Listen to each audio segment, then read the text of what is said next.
अस्सलाम वालेकुम दोस्तों, यहाँ पर आपको अहम और ताज़ा तरीन ब्रेकिंग न्यूज़ से आगाह करते चले। महकमा मौसमियात की एक और पेश गोई सामने आ गई।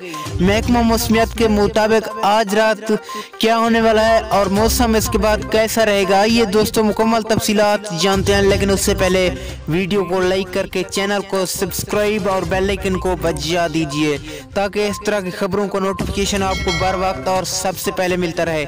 जी हाँ दोस्तों, महकमा मौसमियात ने बड़ी पेश गोई। आज रात नए माह का आगाज होने वाला है। महकमा मौसमियात के मुताबिक आज रात से सर्दी में शदीद इजाफा हो जाएगा और इंसानी सेहत पर असरअंदाज हो सकते हैं। महकमा मौसमियात का मजीद कहना है कि आज रात से शबनम शदीद होने लगेगा। महकमा मौसमियात के मुताबिक इंसानी सेहत पर जोरदार असरअंदाज हो सकते हैं और नई नई बीमारियां पैदा हो रही हैं। अपनी कीजिए हिफाजत, अल्लाह ने